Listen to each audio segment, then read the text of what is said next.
On voit bien que vous êtes un vrai leader. Vous êtes aujourd'hui un CEO d'une licorne. Vous êtes aussi un investisseur. Mais en fin de compte, quelles sont pour vous les qualités indispensables, les qualités humaines indispensables pour bien entreprendre?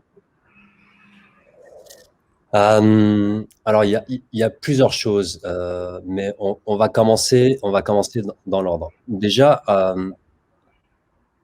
on entre, on crée pas une entreprise pour créer une entreprise. Euh, il faut créer une entreprise parce que on veut apporter quelque chose. Donc, il faut avoir une vision. La vision, elle est primordiale pour mener son entreprise d'un point A à un point B. Et si vous n'avez pas de vision, si vous créez votre entreprise juste parce que vous avez envie de créer une entreprise ou parce que vous savez pas quoi faire d'autre, euh, la plupart du temps, ça va être voué à l'échec.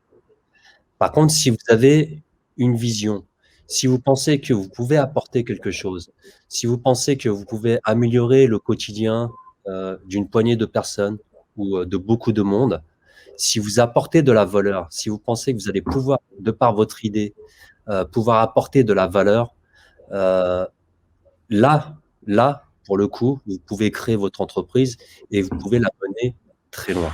Mais sans vision, pour moi, c'est quasiment voué à l'échec. Nous, quand on a créé IAD, la vision d'IAD, c'était de devenir numéro un mondial de la transaction immobilière par l'épanouissement de nos conseillers. C'est une grande vision, c'est des rêves de grandeur, mais on en était convaincus. On en était convaincus. Donc, c'est là où je viens à la deuxième phase, c'est la croyance. Croyez en votre projet, croyez en vous. Si vous n'êtes pas convaincu par votre vision, ça sera voué à l'échec parce que vous ne passerez pas à l'action. Et la troisième chose, c'est le pourquoi. Pourquoi vous avez cette vision-là? Pourquoi vous voulez aller là? Pourquoi vous voulez créer votre entreprise? Pourquoi vous vous levez le matin? Interrogez-vous pour savoir pourquoi vous voulez faire tout ça. Et lorsque vous avez la réponse à ces trois étapes qui sont essentielles pour tout créateur d'entreprise, passez à l'action. Mais moi, je reste convaincu que si vous êtes passionné par votre idée, par votre vision, vous compterez même plus vos heures de travail. Parce que, par contre, on va pas se mentir, plus votre projet est grand et plus vous allez devoir faire des sacrifices et travailler énormément pour y arriver. Parce qu'il n'y a pas de secret, hein, c'est le travail. Hein. Et il faut énormément travailler. Et pour répondre à votre question, Siti,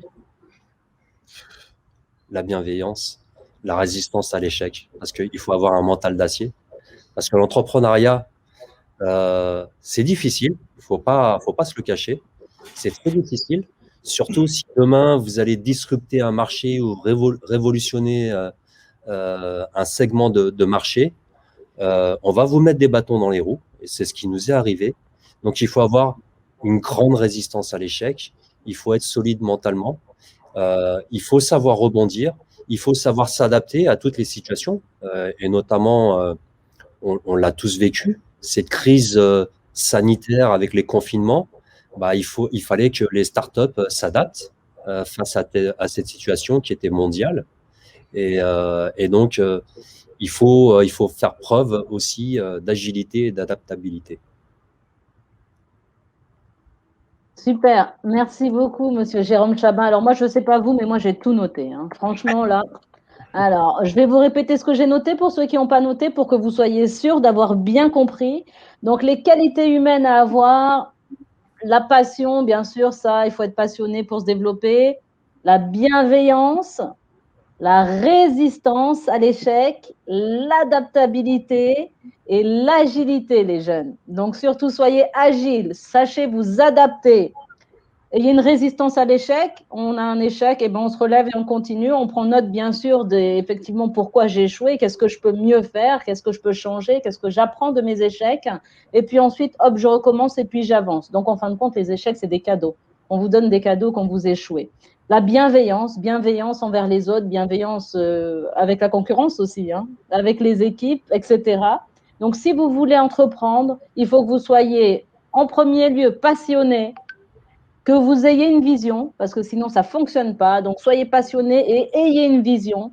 Apportez de la valeur, donc apporter de la valeur, développement de l'écosystème, apporter un plus à son équipe. Donc, on pense au développement de l'équipe parce qu'on va se développer ensemble par l'épanouissement des conseillers, la croyance, donc croire en soi.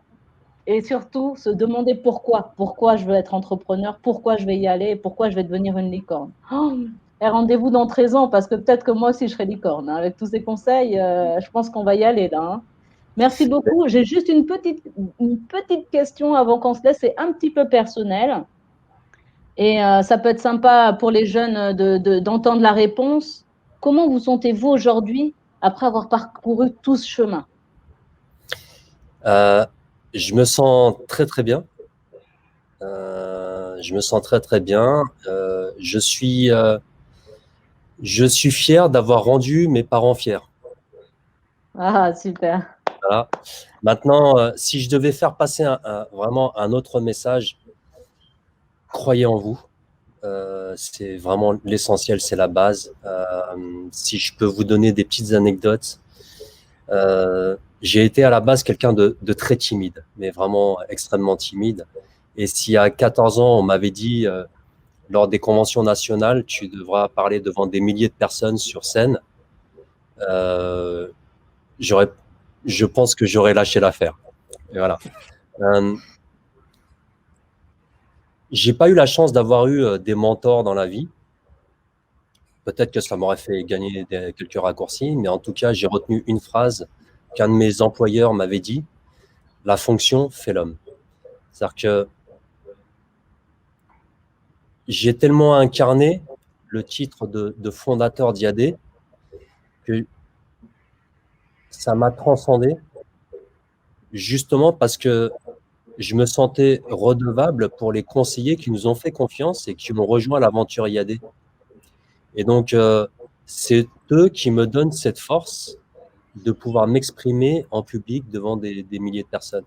Mais sinon, de manière naturelle, c'est pas quelque chose que je peux faire, voilà, parce que je suis quelqu'un de timide et quelqu'un de réservé. La fonction fait l'homme. Donc, croyez en vous. Il n'y a pas de limite. Moi, je suis vraiment convaincu que c'est pas une question de religion, ni de race, ni d'origine. D'accord? J'en suis la preuve vivante. C'est pas une question d'éducation, parce que des exemples de réussite de personnes qui ont abandonné les études très tôt, il y en a plein. D'accord? C'est pas une question d'intelligence. Je suis pas plus intelligent que d'autres. D'accord? C'est vraiment une question de vision et de volonté. Comment vous pouvez contribuer à améliorer le quotidien de certaines personnes, de votre entourage ou de millions de personnes?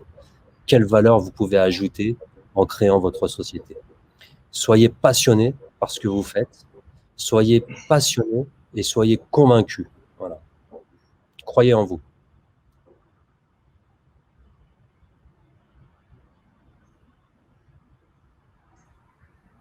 City, on t'entend pas.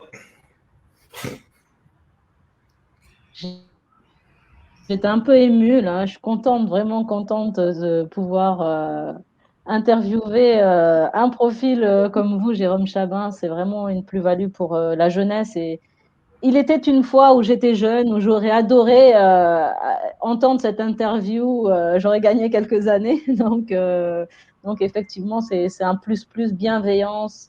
Adaptez-vous, allez-y, foncez. Et puis, s'il y a des freins, effectivement, ben, comme Monsieur Jérôme Chabin, qui forcément n'avait pas naturellement la parole facile en public, allez-y quand même, entraînez-vous, faites-le, lancez-vous. Et ça le fait, quoi. Super, merci beaucoup. J'aimerais quand même ajouter quelque chose. Bien sûr. On ne crée pas une société pour devenir riche.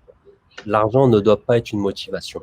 Vraiment, j'insiste là-dessus parce que des exemples de réussite de personnes dont la seule motivation était l'argent, j'en connais pas. Ça ne marche pas. Par contre, si vous créez une société parce que vous apportez de la valeur, parce que vous allez changer le quotidien, ou vous allez améliorer le monde, ou parce que vous allez révolutionner un marché, l'argent viendra naturellement. Parce que l'argent, c'est la conséquence d'un travail et d'une idée au départ. Mais l'argent ne doit pas être la motivation. Ça ne marche pas sinon. L'argent est une conséquence, mais n'est pas une motivation. Vous notez, hein, parce que ça ne veut pas dire que vous n'allez pas gagner d'argent si vous travaillez. Hein. Ça veut juste dire qu'il ne faut pas travailler juste pour gagner de l'argent. En fin de compte, on travaille, on est motivé, on y va, et automatiquement, l'argent arrive. Merci.